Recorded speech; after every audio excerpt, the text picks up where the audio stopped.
नमस्कार, let's mic के एक बिल्कुल नए जानकारियों से भरपूर शो में आपका स्वागत है, जिसका नाम है कॉर्पोरेट दुनिया।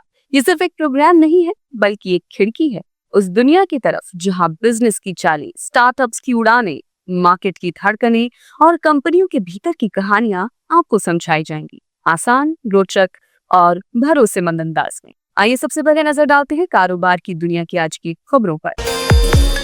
भारत बनाएगा 90 दिन का तेल भंडार। 5 सालों में बिजली सेक्टर को चाहिए 42 लाख करोड़ रुपए और वॉलमार्ट का भारतीय सप्लायर से सालाना 10 अरब डॉलर की खरीद का लक्ष्य। ईरान और इजराइल के बीच जारी युद्ध भले ही समाप्त हो चुका है, लेकिन इससे भारत ने बड़ा सबक लिया है। यही वजह है कि देश की एनर्जी सिक्योरिटी को और मजबूत करने के लिए सरकार देश में 6 नई लोकेशंस पर पेट्रोलियम रिजर्व बनाने जा रही है। अभी देश में सिर्फ 9 दिन की जरूरत पूरी करने जितना तेल भंडार करने की क्षमता है, जिसे बढ़ाकर अब 90 दिन करने की तैयारी है। Engineering consultant company engineers India limited को इसके लिए प्रपोज्ड रिजर्व तैयार करने की एक रिपोर्ट बनाने को कहा गया है। इसका मकसद देश की क्रूड ऑयल बैकअप कैपेसिटी को बढ़ाना है। वेस्ट एशिया में हाल में उपजे तनावों को देखते हुए सरकार ने यह फैसला किया है। एक पेट्रोलियम रिजर्व कर्नाटक के मैंगलोर के स्पेशल इकोनॉमिक जोन में बनाया जाएगा, जबकि दूसरा राजस्थान में बीकानेर जिले में बनाने की तैयारी है। दूसरी 4 साइट भी समुद्री तट के नजदीक या रिफाइनरीज के आसपास बनाई जाएंगी, ताकि यहां पहुंच और ट्रांसपोर्टेशन आसानी से हो सके। भारत अपनी तेल जरूरत का 85% इंपोर्ट करता है। इसमें से 46% के आसपास तेल वेस्ट एशियन कंट्रीज से आता है। भारत में अभी रोजाना 55 लाख बैरल तेल की खपत होती है। भविष्य में ऐसे किसी भी संकट के समय तेल की कमी न हो, इसे देखते हुए सरकार ने अपनी भंडारण क्षमता बढ़ाना शुरू किया है। अभी 3 जगह ही तेल रिजर्व फैसिलिटीज हैं। विशाखापट्टनम में 13,03,000 टन, मैंगलोर में 15 लाख टन और पदूर में 25 लाख टन तेल रिजर्व रखने की क्षमता है। कुल मिलाकर भारत के पास 53.3 लाख टन तेल भंडारण की कैपेसिटी है, जो हमारी 9 दिन की जरूरत ही पूरी कर सकती है। सरकार का प्लान इस कैपेसिटी को बढ़ाकर 90 दिन करने का है। भारत ने अपनी तेल क्षमता को बढ़ाने के लिए दुनिया के तमाम एनर्जी कंपनियों से संपर्क साधना शुरू कर दिया है। एक रिपोर्ट के मुताबिक 10 लाख टन रिजर्व तैयार करने के लिए करीब 2,500 करोड़ रुपए का खर्च आता है। इससे पहले भी भारत कई बार तेल की कमी का सामना कर चुका है। नवंबर 2021 में कोविड के समय सरकार को अपने भंडार में से 50 लाख टन तेल देना पड़ा था, ताकि कीमतों पर लगाम लगाई जा सके। हालांकि बाद में ग्लोबल प्राइसेस कम होने पर भारत ने $19 प्रति बैरल के भाव पर तेल खरीदकर 59 करोड़ डॉलर की बचत कर ली थी। भारत अभी अपनी जरूरत के लिए पर्याप्त बिजली आपूर्ति करने में सक्षम है। रिन्यूएबल एनर्जी सेक्टर में भी भारत की प्रगति बहुत संतोषजनक मानी गई है, लेकिन आने वाले सालों में जिस तेजी से देश की इकोनॉमी बढ़ रही है, उसे देखते हुए बिजली सेक्टर में 2032 तक 42 लाख करोड़ रुपए के नए इन्वेस्टमेंट की जरूरत होगी। इस इन्वेस्टमेंट का एक बड़ा हिस्सा इलेक्ट्रिक ट्रांसमिशन व्यवस्था को दुरुस्त करने और नई बिजली उत्पादन क्षमता को बढ़ाने में किया जाएगा। केंद्रीय बिजली मंत्री मनोहर लाल खट्टर मानते हैं कि अगर मौजूदा टैक्स स्ट्रक्चर में बड़ा बदलाव नहीं किया गया, तो इस निवेश की राशि को आकर्षित करना काफी चुनौतीपूर्ण होगा। ये बात बिजली मंत्री ने पूर्वी क्षेत्र के राज्यों के साथ एक विशेष बैठक में कही। इस बैठक में बिजली मंत्री ने साफ तौर पर राज्यों को चेतावनी दी कि अगर टैक्स स्ट्रक्चर में बड़े बदलाव नहीं किए गए, तो बिजली क्षेत्र में सुधार के लिए आवश्यक निवेश जुटाना मुश्किल होगा। बैठक में बिजली खपत की बिलिंग करना, उनका कलेक्शन करना और सब्सिडी से जुड़े मुद्दों पर भी चर्चा हुई। खट्टर ने इन मुद्दों को एक बड़ी चुनौती के तौर पर पेश करते हुए कहा कि अब वक्त आ गया है कि राज्य बिजली ट्रांसमिशन कंपनियों को बाजार में लिस्टेड कराने की कोशिश करें। ये 2 तरह से बिजली वितरण क्षेत्र में मदद करेगा। पहला, बिजली वितरण कंपनियों की हालत सुधारने पर राज्य सरकारें ज्यादा ध्यान देंगी और दूसरा, इनकी माली हालत सुधारने के लिए सेंटर पर निर्भरता कम होगी। पिछले 1 दशक में केंद्र सरकार कई बार राज्यों की बिजली वितरण कंपनियों को अपनी आर्थिक स्थिति सुधारने के लिए पैकेज दे चुकी है। 2025 के आम बजट में भी 1.5 लाख करोड़ रुपए के एक पैकेज की घोषणा की गई, जिसके जरिए बिजली सुधार करने वाले राज्यों को 50 सालों के लिए ब्याज मुक्त मदद दी जाएगी। लेकिन इसका फायदा उन्हीं राज्यों को मिलेगा जो जरूरी सुधारवादी कदम उठाएंगे। केंद्रीय बिजली मंत्री के इस बयान से पहले इंटरनेशनल एनर्जी एजेंसी ने अपनी एक रिपोर्ट में भारत को नई बिजली उत्पादन क्षमता जोड़ने वाले देशों में तीसरे स्थान पर रखा है। भारत से ज्यादा बिजली क्षमता सिर्फ अमेरिका और चीन ही जोड़ पा रहे हैं। देश में अब रबी फसलों के लिए भी क्रॉप वार अभियान शुरू किया जाएगा। इसमें प्रमुख रूप से दलहन, तिलहन, सोयाबीन, कपास और गन्ना जैसी फसलों को शामिल किया जाएगा। इसका मकसद महत्वपूर्ण फसलों की प्रोडक्टिविटी बढ़ाना, इंपोर्ट पर निर्भरता कम करना, किसानों की आय बढ़ाना और ग्लोबल कंपटीशन में भारत को अग्रणी बनाना है। खरीफ फसलों की तरह इसमें भी वैज्ञानिकों की टीम खेतों में जाकर समस्याओं का समाधान तलाशेगी। इसकी तारीख अभी तय होनी है, लेकिन अभी सोयाबीन, कपास और गन्ने की फसल में रोगों के निदान को लेकर सरकार काफी सीरियस है। लैब टू लैंड अभियान के तहत 60,000 से ज्यादा गांवों में 16,000 साइंटिस्ट की अलग अलग टीम पहुंची। किसानों से बातचीत में पता चला कि सोयाबीन, कपास और गन्ना में बीमारियां ज्यादा हो रही हैं। इससे किसानों की परेशानी बढ़ने के साथ साथ आर्थिक नुकसान भी हो रहा है। इस अभियान के दौरान किसानों ने जो समस्याएं बताईं, उसे कृषि मंत्री शिवराज सिंह चौहान ने भारतीय कृषि अनुसंधान परिषद के वैज्ञानिकों को चुनौती के रूप में लेने का निर्देश दिया। बीजीसीए के आंकड़ों के अनुसार इस साल मई के दौरान भारत के घरेलू हवाई यात्रियों की संख्या में करीब 2% की वृद्धि हुई और ये संख्या बढ़कर 1,40,00,000 हो गई। मई में भारत पाकिस्तान संघर्ष के कारण सीमावर्ती क्षेत्रों के पास 30 से ज्यादा हवाई अड्डों पर ऑपरेशन लगभग 1 सप्ताह तक प्रभावित रहा। उड़ान सेवाओं में डिस्टरबेंस ने सभी एयरलाइंस के पैसेंजर लोड फैक्टर को भी प्रभावित किया, जो फ्लाइट में यात्रियों द्वारा इस्तेमाल सीटों की संख्या को बताता है। देश की अग्रणी एयरलाइन इंडिगो ने मई में अपनी बाजार हिस्सेदारी 64.1% से बढ़ाकर 64.6% कर ली, क्योंकि कम लागत वाली एयरलाइन ने इस महीने के दौरान करीब 91 लाख यात्रियों को यात्रा करवाई। दूसरी तरफ एयर इंडिया से इस महीने के दौरान 37,22,000 लोगों ने यात्रा की।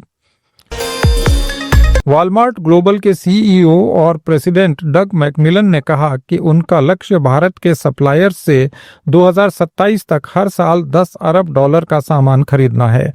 अपनी भारत यात्रा पर मैकमिलन ने कहा कि भारत जैसी बड़ी इकोनॉमी को इतनी तेजी से बढ़ते देखना दुर्लभ है।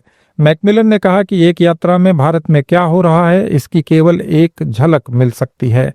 भारत की कहानी को समझने के लिए उन्होंने बार बार यहाँ की यात्राएं की हैं।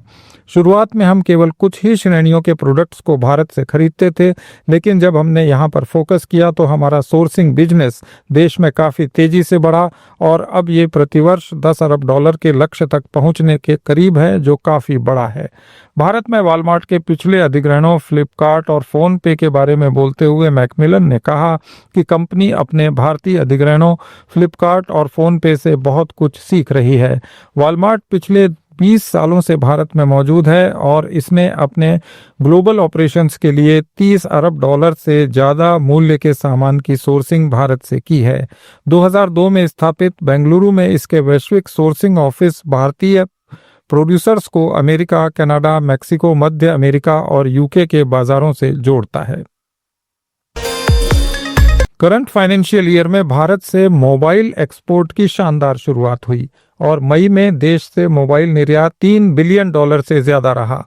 अप्रैल मई के दौरान देश से $5.5 बिलियन मूल्य के मोबाइल एक्सपोर्ट हुए। प्रोडक्शन लिंक्ड बोनस प्रोत्साहन पहल जैसी सरकारी योजनाओं ने हाल के सालों में घरेलू प्रोडक्शन को बढ़ावा दिया है, जिससे एप्पल और सैमसंग जैसी ग्लोबल टेक्नोलॉजी की दिग्गज कंपनियां देश में अपनी सप्लाई चेन को बढ़ाने पर ज्यादा जोर दे रही हैं। मई में भारत से मोबाइल फोन का निर्यात पिछले साल के इसी महीने की तुलना में 74% से ज्यादा हुआ। अप्रैल मई में $8.2 बिलियन का इलेक्ट्रॉनिक्स निर्यात रजिस्टर किया गया, जो सालाना आधार पर 47% ज्यादा है। पिछले एक दशक में इलेक्ट्रॉनिक्स निर्यात 6 गुना बढ़कर 3.25 लाख करोड़ रुपए को पार कर गया। देश ने एप्पल जैसी बड़ी कंपनियों को मेक इन इंडिया का महत्व दिखाया। हाल के वर्षों में एप्पल की ग्लोबल सप्लाई चेन के लिए भारत एक प्रमुख केंद्र बन चुका है। केंद्र सरकार ने उत्तर प्रदेश के आगरा में अंतर्राष्ट्रीय आलू केंद्र के साउथ एशिया रीजनल सेंटर की स्थापना के लिए कृषि एवं किसान कल्याण विभाग के एक प्रपोजल को मंजूरी दे दी है। इस इन्वेस्टमेंट का मुख्य उद्देश्य आलू और शकरकंद की उत्पादकता, कटाई के बाद प्रबंधन और वैल्यू एडिशन में सुधार करके खाद्य और पोषण सुरक्षा, किसानों की आय और एम्प्लॉयमेंट को बढ़ाना है। भारत में आलू के क्षेत्र में उत्पादन, प्रोसेसिंग, पैकेजिंग, ट्रांसपोर्टेशन, विपणन, मूल्य और श्रृंखला जैसे क्षेत्रों में महत्वपूर्ण रोजगार अवसर पैदा हो सकते हैं। इसलिए इस क्षेत्र में संभावनाएं अपार हैं, जिनका पता लगाने के लिए अंतर्राष्ट्रीय आलू केंद्र का साउथ एशिया रीजनल सेंटर स्थापित करने का प्रस्ताव है। CSARC द्वारा विकसित आलू और शकरकंद की हाई यील्ड की उच्च उपज प्रदाता, पोषक तत्वयुक्त और जलवायु अनुकूल किस्में न केवल भारत में बल्कि पूरी दुनिया में विज्ञान और इनोवेशन के माध्यम से साउथ एशियन क्षेत्र में भी विकास को गति प्रदान करेंगी। विश्व नागरिकता सूचकांक 2025 में भारत ने इकोनॉमिक अपॉर्चुनिटीज के मामले में दुनिया भर में तीसरा स्थान हासिल किया है, जो वैश्विक आर्थिक प्रतिष्ठा में एक महत्वपूर्ण उपलब्धि है। CS ग्लोबल पार्टनर्स द्वारा प्रकाशित विश्व नागरिकता रिपोर्ट के लेटेस्ट एडिशन में जारी रैंकिंग में भारत को ऑस्ट्रेलिया, ब्रिटेन, संयुक्त अरब अमीरात और कई यूरोपियन देशों सहित कई प्रमुख इकोनॉमीज से आगे रखा गया है। CS ग्लोबल पार्टनर्स की रिपोर्ट ने ग्लोबल इकोनॉमिक सिनेरियो में भारत की बदलती स्थिति पर जोर दिया। रिपोर्ट में कहा गया है कि कच्चे आर्थिक इंडिकेटर से परे रैंकिंग में भारत का उदय देश की एक्सटेंडेड डिजिटल इकोनॉमी, पर्याप्त बुनियादी ढांचे के निवेश और इनोवेशन पर लगातार ध्यान केंद्रित करने को भी दर्शाता है। विश्व नागरिकता सूचकांक वैश्विक नागरिकता के 5 प्रमुख इंडिकेटर्स सुरक्षा, आर्थिक अवसर, जीवन की गुणवत्ता, वैश्विक गतिशीलता और वित्तीय स्वतंत्रता में 128 देशों का एनालिसिस करता है। भारत ने बड़े सुधार दिखाए हैं क्योंकि यह 2025 WCR में इकोनॉमिक अपॉर्चुनिटीज के 78.5 के स्कोर के साथ तीसरे स्थान पर रहा। पिछले साल भारत 34वें स्थान पर था, जो आर्थिक स्थितियों और GDP में एक बड़े सुधार का प्रतीक है। रिपोर्ट में कहा गया है कि भारत की तेजी से बढ़ती क्रिएटर इकोनॉमी, एक नए मिडिल क्लास का उदय और जीवन की गुणवत्ता में समग्र सुधार इसके सामाजिक परिदृश्य को बदल रहे हैं। कॉरपोरेट दुनिया में ये थीं आज की अहम खबरें। अपडेट्स के लिए जुड़े रहिए लेट्स माइक के साथ। आप सुन रहे थे let's mike more than radio. Follow कीजिए हमें हमारे सोशल मीडिया प्लेटफॉर्म्स पर। It's time for news. It's time for more than radio. Presenting the first radio news app, Let's Mic. Let's Mic, a news-based app on your phone where you get to watch and listen news, talk shows, interviews, radio show podcasts.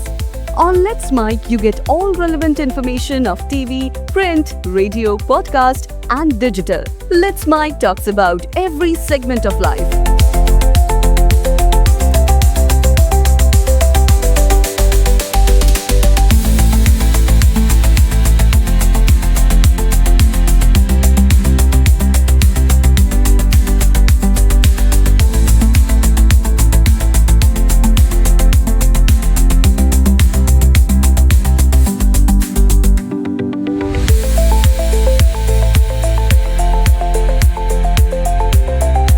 Let's Mic is not just a revolutionary idea. Download the app now from Play Store. Available both on Android and iOS mobile phones. Follow us on YouTube, Instagram, Twitter, LinkedIn, Facebook, Telegram, WhatsApp, Snapchat. Let's talk, let's connect, and let's Mic.